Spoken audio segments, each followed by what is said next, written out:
Chère sorcière, la Gazette du Sorcier, filiale française du Daily Prophet, vous informe qu'en tant que reporter à plein temps dans notre magazine, vous avez été sélectionné pour réaliser une mission sur le terrain, et plus précisément un reportage sur les traces du grand et apprécié de tous, Harry Potter. Sérieusement, encore un reportage sur Harry Potter, mais vous en avez pas marre d'entendre parler de lui? Ça fait plus de 20 ans qu'on nous rabâche son nom, à chaque fois, à chaque nouveauté, c'est Harry Potter par-ci, Harry Potter par-là.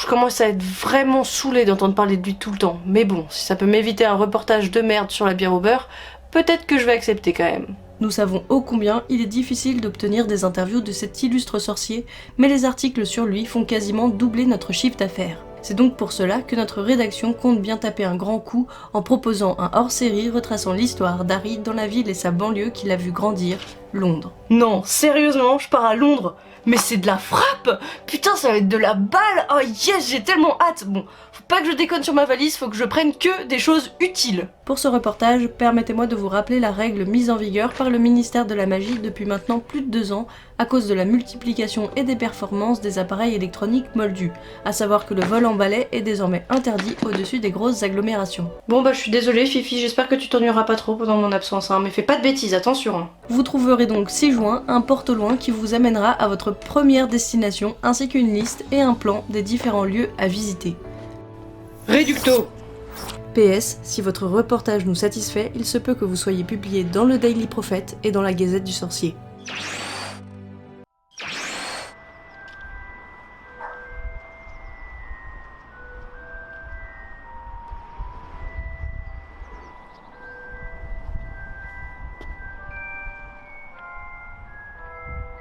À nous deux, Harry Potter.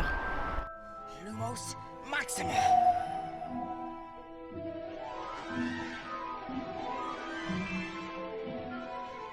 You're a wizard, Harry. Aujourd'hui, vous l'aurez compris, mes petits amateurs de baguettes magiques, on va parler du plus grand sorcier du 21e siècle, Harry Potter. C'est donc pour cela que le premier endroit dont je veux vous parler aujourd'hui n'est autre que Private Drive, où se situe la maison qui a vu grandir Harry jusqu'à l'âge de ses 17 ans.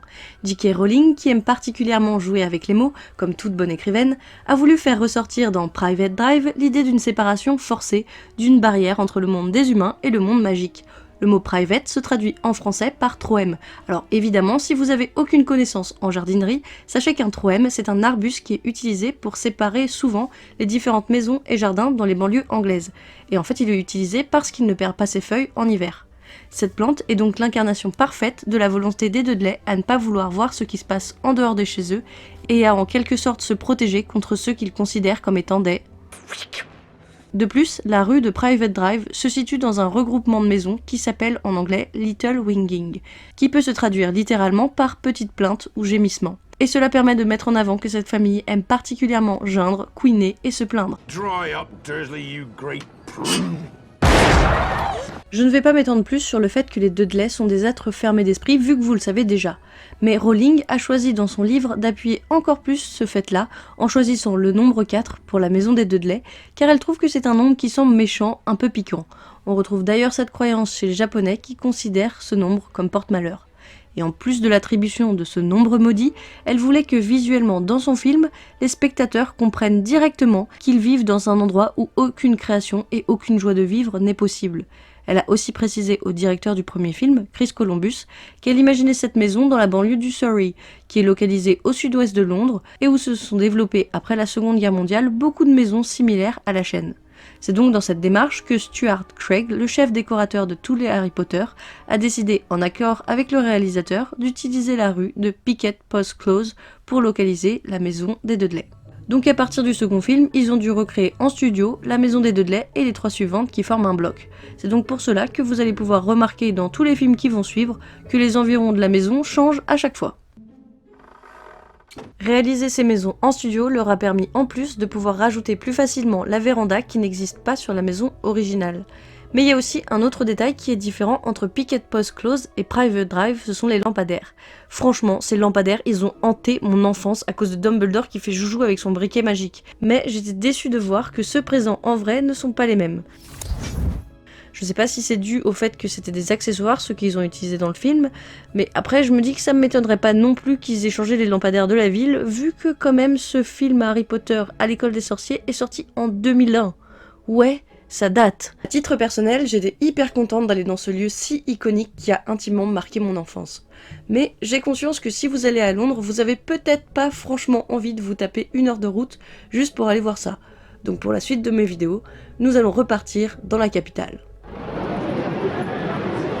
Et pour vous présenter le prochain endroit, je vais appeler mon moi du passé, ça va être un peu notre reporter sur place. Alors faites attention, elle a pas la même longueur de cheveux que moi actuellement, donc ne soyez pas choqués, on est bien la même personne, voilà. Donc moi du passé, présente-nous où tu es. Voici devant la maison des reptiles qui se trouve dans le premier film d'Harry Potter, et c'est là où pour la première fois Harry va utiliser ses pouvoirs de sorcier. Alors là encore, le premier film Harry Potter à l'école des sorciers est sorti en 2001. Il est donc naturel de voir que certaines choses ont changé dans ce zoo. On peut remarquer que les buissons moches sans feuilles ont été remplacés par exemple par des palmiers, et c'est quand même bien plus esthétique. Sur place, il nous a aussi été difficile de déterminer exactement dans quel vivarium était présent le serpent du film, parce que évidemment, depuis tout ce temps, certaines choses ont changé, et heureusement pour les pauvres animaux qui vivent dedans. D'ailleurs, si vous prenez le temps de visiter le vivarium, prêtez attention aux yeux des serpents. Car contrairement à ce que l'on peut voir ou lire dans Harry Potter, les serpents ne peuvent pas faire de clin d'œil, car ils n'ont pas de paupières. Thanks. Anytime. Si vous aimez les zoos, je ne peux que vous conseiller d'aller y faire un tour. Il y a énormément d'espèces présentes et il est extrêmement bien entretenu, que ce soit pour les enclos ou les animaux. J'y ai passé une très bonne journée et moi qui ne suis pas du tout friande de ce genre d'endroit, c'était une bonne surprise. Mais après, je dois vous prévenir que l'entrée coûte pas moins de 26 livres. Putain, ça pique tellement beaucoup trop. Donc heureusement pour vous, les autres lieux que je vais vous présenter sont accessibles gratuitement. Ouf. Et la gratuité, j'avoue que ça fait pas de mal parce que Londres c'est une capitale extrêmement chère, ça fait mal au cul sa mère. Du coup voilà, je vais vous présenter des petits endroits gratuits que vous pouvez aller visiter tranquillement sans dépenser un seul rubis. Et encore une fois, pour m'aider dans cette tâche, je vais appeler le moi du passé. Est-ce que vous reconnaissez cet endroit? Alors je sais que la couleur a changé parce qu'avant c'était noir, mais ici maintenant c'est bleu et c'est une boutique de lunettes, donc ça n'a aucun rapport avec Harry Potter, mais on a bien là l'entrée pour le chaudron baveur. Enfin bref, ce qui était dommage ici, c'est que la structure était cassée sur le dessus, ce qui lui faisait perdre un peu de son charme. Heureusement, je ne me suis pas déplacée que pour ça, puisque dans les environs, il y a le Landell Hall Market, qui est un magnifique marché couvert victorien. Et cet endroit correspond à cette scène. Students must be equipped with one standard size 2 pewter cauldron, and may bring, if they desire, either an owl, a cat, or a toad. Can we find all this in London? If you know where to go.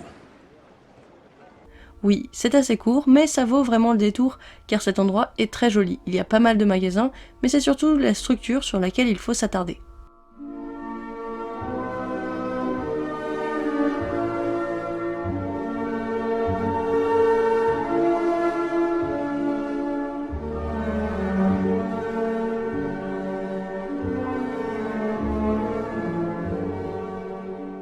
Et une fois que Daniel a récupéré sa chouette, sa baguette et sa thune, il est prêt pour partir à Poudlard, donc c'est parti pour King Cross. Avant d'y foncer tête baissée, il faut d'abord observer les films. La gare de King Cross est présente dans 5 des 8 films, et celui qui nous intéresse en premier lieu est Harry Potter et la Chambre des Secrets, car c'est le seul où il nous est donné de voir l'extérieur de la gare. Et il est étonnant de constater que pour cet extérieur, l'équipe du film a choisi de représenter la gare par la station de Saint-Pancras présente juste à côté de King Cross. Ron, I should tell you. Most muggles aren't accustomed to seeing a flying car. Right.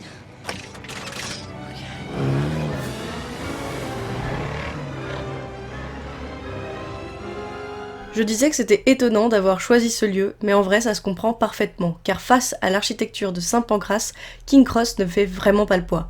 Mais bon, maintenant qu'on est là, autant aller au quai 9 3/4, qui aurait dû se situer normalement entre les quais 9 et 10, en toute logique vous me direz, mais ces quais étant situés dans une partie plus récente de la gare, ils n'avaient pas l'effet escompté par le réalisateur, qui préféra choisir les quais 4 et 5 avec leurs grosses arches en pierre. Alors malheureusement ici, j'ai pas pu accéder aux quais 9 et 10, ni aux quais 4 et 5, parce qu'en fait il y a des espèces de portillons qu'il faut passer pour pouvoir accéder au quai, et évidemment j'avais aucune raison de prendre le train, hein, voilà, qu'on soit très clair, donc je n'ai pas pu faire mon devoir de reporter jusqu'au bout, mais sachez que chez Harry Potter, ils ont quand même pensé à tout. Et ouais, parce que si jamais vous êtes dans la même situation que moi, c'est-à-dire que vous n'avez aucune raison vraiment de prendre le train et donc d'aller à King Cross, eh bien chez Harry Potter ils se sont dit chez Harry Potter les fans ont plutôt l'air d'avoir des porte-monnaies bien remplis, non?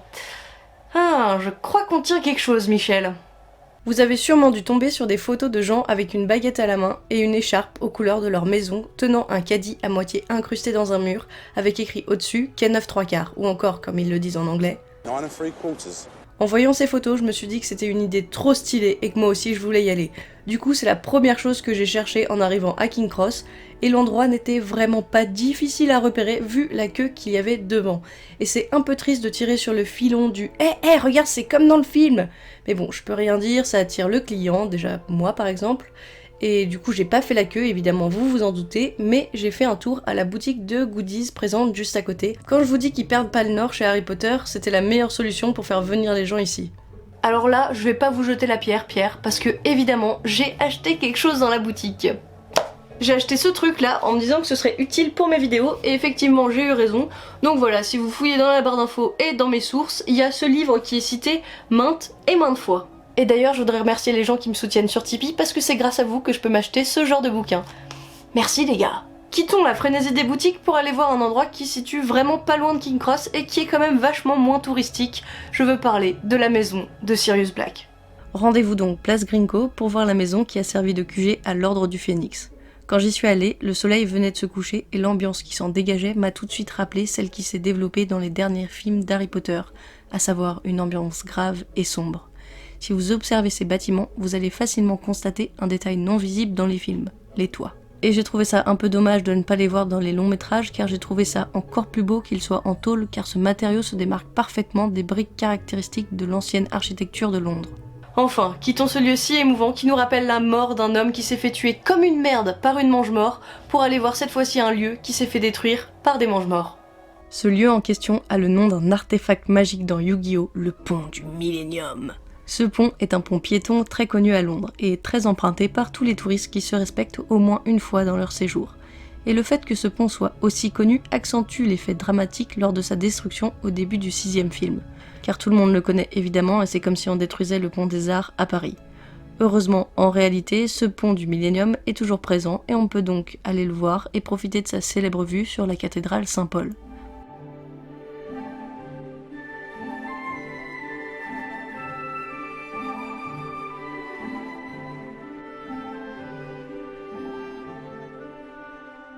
Cette cathédrale est vraiment très jolie, mais dans Harry Potter, ce n'est pas l'architecture extérieure qui a été utilisée, mais son intérieur pour son escalier qui monte au cours d'astronomie. Alors je sais que le principe de cette émission est d'aller visiter des lieux correspondant à un film, sauf que là, ce n'était vraiment pas possible, car les photos dans ce lieu sont interdites et les vidéos aussi. Mais surtout qu'il faut débourser pas moins de 18 livres pour y aller. Alors franchement non quoi. Un zoo passe encore payer 26 livres, mais là une cathédrale, franchement il y a des limites.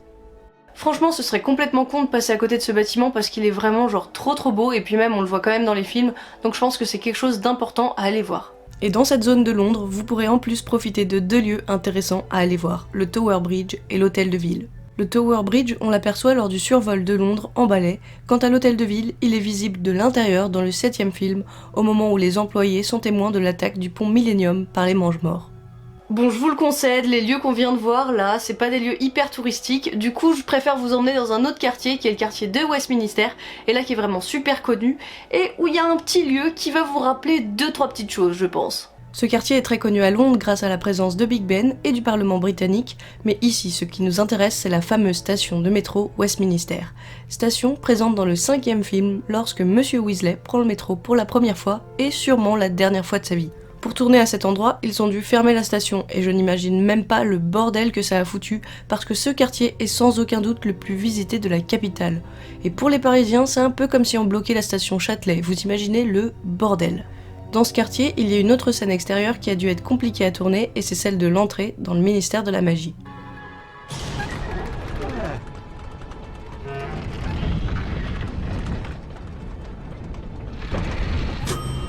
La cabine téléphonique utilisée comme moyen d'entrée a été installée uniquement pour les besoins du film et n'existe donc pas réellement.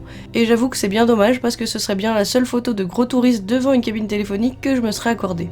Mais bon, sinon pour ce lieu, à titre personnel, je trouve que c'était une très bonne idée de placer le ministère de la Magie ici. En effet, on est proche du Parlement britannique et ça ajoute un peu de crédibilité à ce lieu, comme si effectivement, ce ministère de la Magie dépendait vraiment du gouvernement de la reine. Et pour rester dans la famille des lieux connus et touristiques, même si on quitte le quartier de Westminster, voici Piccadilly Circus, que l'on retrouve dans les Reliques de la Mort, partie 1, car Hermione pense à ce lieu en premier pour transplaner. Je vous conseille, si vous voulez vous replonger dans l'ambiance du film, d'y aller de nuit, car de jour, comme vous pouvez le voir à l'écran, cet endroit perd vraiment de son charme, c'est un peu comme Times Square à New York. Alors attention, là c'est le moment où on rentre dans le chargé émotionnellement, dans le truc qui vous fait tirer la petite larmichette et qui m'éclate à écrire, parce que évidemment, je viens de vous parler de transplanage il y a à peine 2 secondes, et pour moi, la série Harry Potter c'est exactement ça, parce que ça m'a fait découvrir la lecture alors que j'étais qu'une enfant qui détestait ça, alors Harry Potter m'a fait transplaner dans son univers. Pour tout vous avouer, dans cet endroit, la ressemblance avec Harry Potter ne saute pas aux yeux. En effet, on ne reconnaît pas de lac, on ne reconnaît pas d'endroit caractéristique, mais le fait de pouvoir faire le tour du lac et de voir autre chose que de la ville, ça m'a fait extrêmement du bien.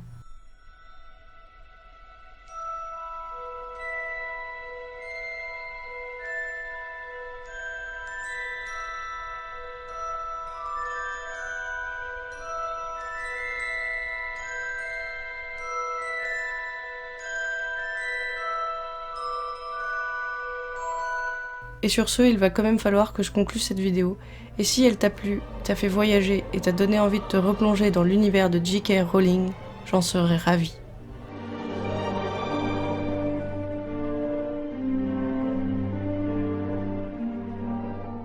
Putain, j'ai enfin terminé le montage de cet épisode. Ah, c'est génial, je vais pouvoir l'envoyer à la Gazette du Sorcier directement, ça va être trop bien. Mon dieu, j'avais complètement oublié qu'à la rédaction, ils ont pas l'internet moldu quoi. Bah non, je suis con. Putain, je suis même pas sûre qu'on puisse transférer un fichier MP4 en fichier magique. Bon, j'ai envie de te dire tant pis, hein, ça va partir pour l'internet moldu, hein, ils vont pas faire chier.